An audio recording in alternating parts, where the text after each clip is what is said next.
விவசாயம் அப்படின்னா நம்ம எல்லாருக்கும் சாப்பாடு தர ஒரு தொழில் மட்டும் இல்லைங்க. அது ஒரு குடும்பத்தின் வாழ்க்கை, ஒரு கிராமத்தின் அடையாளம், ஒரு நாட்டின் முதுகெலும்பு. ஒரு விவசாயி விதை விதிக்கும் போது அவன் மனசில் இருக்கும் ஒரே கேள்வி, இந்த மழை சரியாக பெய்யுமா, இந்த பயிர் காப்பாற்றுமா, நான் போட்ட கடன் திரும்ப வருமானு தான். இந்த மாதிரி நிச்சயமில்லாத வாழ்க்கையில் விவசாயிகளுக்கு கொஞ்சமாவது நம்பிக்கை கொடுக்கணும், நேரடியாக கையில் பணம் வரணும் என்ற எண்ணத்தில் தான் மத்திய அரசு கொண்டு வந்த முக்கியமான திட்டம் PM கிசான் திட்டம். இப்போ அந்த PM கிசான் திட்டம் குறித்து விவசாயிகளுக்கு ஒரு மகிழ்ச்சியான செய்தி வந்திருக்கு. அதாவது பார்த்தீங்கன்னா, வருஷத்துக்கு 6000 ரூபாய் வழங்கப்பட்டு வந்த உதவித்தொகையை 8000 ரூபாயாக உயர்த்த மத்திய அரசு பரிசீலித்து வரதாக தகவல்கள் வெளியாயிருக்கு. இந்த செய்தி பார்த்தீங்கன்னா உண்மையிலேயே விவசாயிகளுக்கு என்ன அர்த்தம், இது ஏன் இவ்வளவு முக்கியம், இதுக்கு பின்னாடி என்ன வரலாறு இருக்கு, விவசாயிகளின் வாழ்க்கையில் இது எவ்வளவு பெரிய மாற்றத்தை கொண்டு வரும், வரப்போகிற பட்ஜெட்டில் என்ன அறிவிப்புலாம் வரலாம் அப்படிங்கிற பல விஷயங்களையும் தான் நாம் இன்னைக்கு நம்ம வீடியோவில் பார்க்க போகிறோம். சப்போஸ் இப்போ தான் ஃபஸ்ட் டைம் நம்ம சேனலுக்கு வரீங்க அப்படின்னா மறக்காமல் நம்ம சேனலை சப்ஸ்கிரைப் பண்ணிடுங்க, கூட பெல் ஐக்கானை கிளிக் பண்ணுங்கள். அப்படின்னா அதான் இது மாதிரி இன்ஃபர்மேட்டிவ் வீடியோ உங்களால் ரெகுலராக பார்க்க முடியும். வாங்க வீடியோக்குள்ளே போகலாம். இந்தியாவில் விவசாயம் என்பது ஒரு தொழில் மட்டும் இல்லைங்க, அது ஒரு குடும்பத்தின் முழு வாழ்க்கையை தாங்கி நிற்கும் அடிப்படை என்பதையே நாம் எல்லாரும் அறிவோம். ஆனாலும் விவசாயியின் வாழ்க்கை பார்த்தீங்கன்னா எப்போதுமே எளிதாகவே இருந்ததே இல்லை. மழை சரியாக பெய்யுமா, விதை நல்லதாக இருக்குமா, உரம் கிடைக்குமா, விளைந்த பயிருக்கு சரியான விலை கிடைக்குமா என்ற சந்தேகங்களோட தான் ஒவ்வொரு விவசாயியும் ஒவ்வொரு நாளும் ஒவ்வொரு சீசனையும் ஆரம்பிக்கிறான். இது போன்ற சூழ்நிலையில தான் விவசாயிகளுக்கு நேரடியாக உதவி செய்ய வேண்டும் அப்படிங்கிற நோக்கத்திலையும் எண்ணத்திலையும் தான் 2019ஆம் ஆண்டு மத்திய அரசு பிரதம மந்திரி கிசான் சம்மன் நிதி திட்டம் எனப்படும் PM கிசான் திட்டத்தை அறிமுகப்படுத்தியிருக்கு. ஸோ இந்த திட்டம் ஒரு சூப்பரான திட்டம் தான். இந்த திட்டம் அறிவிக்கப்பட்ட போது ஒரு சிறு அல்லது குறு விவசாய குடும்பத்திற்கு வருஷத்துக்கு பார்த்தீங்கன்னா 6000 ரூபாய் அப்படின்ட்டு 3 தவணைகளாக ஒவ்வொரு 4 மாதத்துக்கு ஒருக்காவும் 2000 ரூபாய் வீதம் எந்த இடைத்தரகரும் இல்லாமல் நேரடியாக அவங்கவுங்க வங்கி கணக்கிலேயே செலுத்தப்பட்டு வருது அப்படின்ட்டு அரசு தெரிவித்தாங்க. அதே மாதிரியே நடைமுறையும் படுத்திருந்தாங்க. 4 மாதத்துக்கு ஒருக்கா ஒவ்வொரு விவசாயிகளுடைய வங்கி கணக்கில் 2000 ரூபாய் வரவு வைக்கப்பட்டது. ஸோ அப்போது ஒரு சில கிராமங்களில் அரசு நம்ம கைக்கு நேரடியாக பணம் அனுப்ப போகுதாமான்னு ஒரு விதமான ஆச்சரியமும் நம்பிக்கையும் இருந்தது. ஆரம்ப காலத்தில் பார்த்தீங்கன்னா சில விவசாயிகள் இந்த 2000 ரூபாயில் என்ன பண்ண முடியும், இந்த 2000 ரூபாய் அப்படிங்கிறது ரொம்ப சின்ன அமௌண்ட்டு, இதில் என்ன பண்ண முடியும்னு கேட்டாலும் நடைமுறையில் பார்த்தா அந்த பணம் எவ்வளோ முக்கியம்னு எல்லாருக்குமே ரொம்ப தெளிவாக புரிஞ்சுது. ஒரு உதாரணம் சொல்லணும்னா, ஒரு விவசாயி நெல் சாகுபடி செய்யும்போது நடவுக்காக கூலி கொடுக்க வேண்டிய நாளில் அந்த PM கிசான் பணம் வந்துச்சுன்னா அவன் கடன் வாங்காமையே கூலியை கொடுத்து சமாளிச்சுக்குவான். இன்னொரு விவசாயி அந்த பணத்தை வச்சு உரம் வாங்க முடியும்.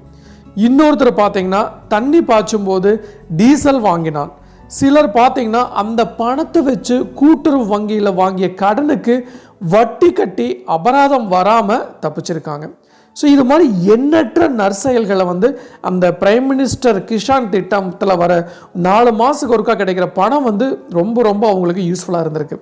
ஆனால் காலம் செல்ல பார்த்தீங்கன்னா விவசாயத்தோட செலவுகள் பல மடங்கு அதிகமாயிருச்சுன்னே சொல்லலாம். 2019 ஒரு மூட்டை உரம் எவ்வளோ இருந்துச்சோ இப்போ அதோட விலை எவ்வளோ உயர்ந்திருக்கு. சுமார் கிட்டத்தட்ட பார்த்தீங்கன்னா ஒரு 5 to 10 மடங்கு விலை அதிகமாக இருக்குன்னே சொல்லலாம். ஒரு நாளைக்கு கூலி தொழிலாளர் சம்பளம் எவ்வளோ இருந்துச்சு 2019, ஆனால் இப்போ எவ்வளவு 1000 ரூபாயாக மாறிடுச்சுன்னு பார்த்தாலே உங்கள் எல்லாத்துக்குமே புரியும் விவசாயிகள் எவ்வளோ சிரமப்பட்டிருக்காங்க. அவங்க விளைவித்த பயிரை அறுவடை செய்வதற்குள் அவர்கள் எவ்வளவு சிரமப்படுறாங்க அப்படின்ட்டு சாதாரண மனிதர்களும் கூட நினைத்து பார்க்க முடிகிற அளவுக்கு விலைவாசிகள் அதிகமாயிட்டே போயிட்டு இருக்கு. ஸோ இதோடு சேர்ந்து தான் டீசல் விலை உயர்வு காரணமாக பார்த்திங்கன்னா டிராக்டர் உழவு, தண்ணீர் பம்ப் செலவு எல்லாமே அதிகரிச்சிருக்கு. ஸோ இதுக்கு இன்னும் ஸ்மால் எக்ஸாம்பிள் நான் சொல்லணும்னா, ஒரு கிராமத்தில் 2 ஏக்கரை நிலம் வச்சிருக்கிற ஒரு விவசாயி, அவங்க சிறு விவசாயிங்க அப்படிங்கிற கீழே வருவாங்க. ஒரு சீசனுக்கு விதைக்கு பார்த்திங்கன்னா குறைஞ்சபட்சம் 2000 ரூபாய் செலவு பண்ணுறான்.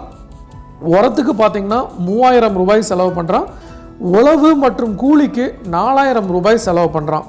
இதோடு சேர்த்து பார்த்திங்கன்னா தண்ணீர் செலவு, மருந்து செலவுன்னு பார்த்தா ஒரு சீசனுக்கே கிட்டத்தட்ட சுமார் 10,000 ரூபாயை தாண்டிடுது. ஸோ அப்போது வருஷத்துக்கு இந்த பிரைம் மினிஸ்டர் கிஷான் திட்டத்தின் மூலமாக அரசு தர 6000 ரூபாய் எவ்வளவு குறைவானது என்பதை யாருமே சொல்லித்தர வேண்டியதே இல்லை. ஸோ இதை அரசு இதை ஒரு உதாரணமாக எடுத்துக்கிட்டு இந்த 1000 ரூபாயை அதிகப்படுத்தணும் அப்படின்னு தான் நோக்கத்தில் இந்த பட்ஜெட் கூட்டத்தொடர் நடக்க போவதாக நம்மளுக்கு அதிகாரப்பூர்வ தகவல் வெளியாயிருக்கு. ஸோ இதுக்கு மேலே ஒரு பெரிய பிரச்சனை என்னென்னா, காலநிலை மாற்றம். ஒரு வருஷத்தில் மழை பெய்யதா பயிர் கருகும், இன்னொரு வருடம் அதிக மழை பெஞ்சு பயிர் தண்ணியில் மூழ்கும். இதனால தான் விவசாயி செலவு பண்ணின பணத்துக்கு ஏற்ற வருமானம் கிடைக்காம போகுது. இது உதாரணத்துக்கு வெரி இம்பார்ட்டண்ட்டான விஷயந்தான்.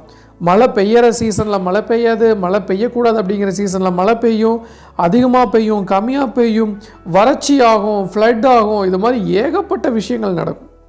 ஸோ அந்த நேரத்தில் இந்த பிரைம் மினிஸ்டர் கிஷான் தவணை வந்தால் சரி, முழுசாக தீர்வு இல்லைனாலும் உடனடியாக ஒரு நிவாரணம்னு விவசாய மனசுக்குள்ளே ஒரு நிம்மதி அடைஞ்சு பெருமூச்சு விடுறாரு விவசாயி. ஸோ இது போன்ற நிலைமையில தான் கடந்த சில வருஷங்களாக விவசாய சங்கங்கள், விவசாயிகள், பொருளாதார நிபுணர்கள் எல்லாருமே சேர்ந்து இப்போ உள்ள சூழ்நிலையில் 6000 ரூபாய் பத்தாது, குறைஞ்சபட்சம் 8000 ரூபாய் இல்லைன்னா 10,000 ரூபாயாக உயர்த்தணும்னு தொடர்ந்து கோரிக்கை வச்சாங்க.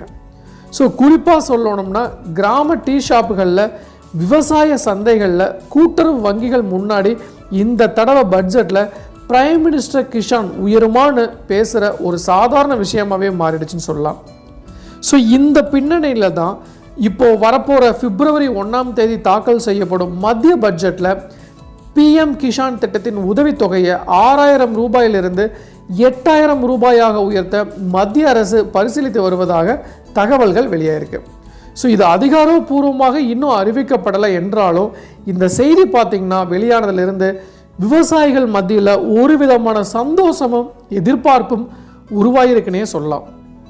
இந்த உயர்வு நிஜமாலுமே நடைமுறைக்கு வந்தால் இந்த கூடுதல் 2000 ரூபாயை விவசாயிகள் எப்படி பயன்படுத்துவாங்கன்னு பார்த்தா, சில பேர் அந்த பணத்தை வச்சு உரம் வாங்குவாங்க, சில பேர் விதை வாங்குவாங்க, சில பேர் டிராக்டர் வாடகை கொடுப்பாங்க, இன்னும் சில பேர் அந்த பணத்தை வச்சு வங்கி கடன் வட்டியை கட்டி பெரிய பிரச்சனை வராமல் தப்பிக்க பார்ப்பாங்க.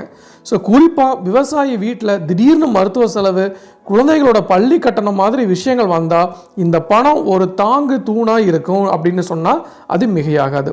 ஸோ இதோடு சேர்த்து அரசு பயிர் காப்பீடு, குறைந்தபட்ச ஆதார விலை, இயற்கை விவசாய ஊக்கம், டிஜிட்டல் விவசாய திட்டங்கள் மாதிரி பல விஷயங்களை பேசினாலும் விவசாயிகளுக்கு உடனடியாக கையில் பணம் வர ஒரே திட்டம் பிஎம் கிசான் தான் என்பதால் இதுக்கு ரொம்ப முக்கியத்துவமாக இருக்குது. ஸோ அரசியல் ரீதியாகவும் கிராமப்புற மக்கள் ஒரு பெரிய வாக்காளர் குழு என்பதால் விவசாயிகளுக்கான இந்த மாதிரி அறிவிப்புகளை பட்ஜெட்டில் முக்கிய இடம் பெறுவது இயல்பான ஒன்றாகவே பார்க்கப்படுது. ஸோ இப்போ பல விவசாயிகள் 8000 ரூபாய் நல்ல ஆரம்பம் தான், ஆனால் எதிர்காலத்தில் செலவுகள் இன்னும் அதிகரிக்கும், அதனால் குறைஞ்சபட்சம் 10,000 ஆக்கணும் அப்படின்ட்டு பேசி ஆரம்பிச்சிட்டாங்க. ஸோ ஏன்னா விவசாயம் இன்னும் ஆபத்தான தொழிலால் தான் இருக்குது. எது எப்படி இருந்தாலும் கடன், காலநிலை மாற்றம், விலை உயர்வு ஆகியவற்றிற்கிடையே சிக்கி தைக்கும் விவசாயிகளுக்கு பிஎம் கிஷான் திட்ட ஊக்கத்தொகை உயர்வு குறித்த இந்த தகவல் நிச்சயமாக ஒரு நம்பிக்கை தர செய்தியாகவே பார்க்கப்படுது. ஸோ இப்போ நாடு முழுவதும் உள்ள கோடிக்கணக்கான விவசாயிகள் பிப்ரவரி 1ஆம் தேதி மத்திய பட்ஜெட்டை மிகுந்த ஆர்வத்தோடு எதிர்பார்த்து இந்த தடவை நமக்கு நல்ல செய்தி வருமானு மனசுக்குள்ள கேள்வி கேட்டுட்டே காத்திருக்காங்க. ஸோ நிச்சயமாக இந்த பிஎம் கிஷான் தொகை உயர்வு அடைஞ்சிச்சு அப்படின்னா விவசாயியாக இருக்கும் நானும் சந்தோஷப்படுவேன் அப்படிங்கிறதுல எந்த ஒரு சந்தேகமும் இல்லை. ஸோ இதுதான் நான் இன்றைக்கி உங்களுக்கு சொல்ல வர வேண்டிய விஷயம். டெஃபினட்டாக யூஸ்ஃபுல்லாக இருந்திருக்குன்னு நினைக்கிறேன். ஸோ மீண்டும் இன்னொரு நாள் இது மாதிரி சுவாரஸ்யமான இன்ஃபர்மேட்டிவ் வீடியோவுடன் உங்களை சந்திக்கும் வரை உங்களிடமிருந்து விடைபெறுவது உங்கள் மஞ்சள் மாநகர மைந்தன் சிவா.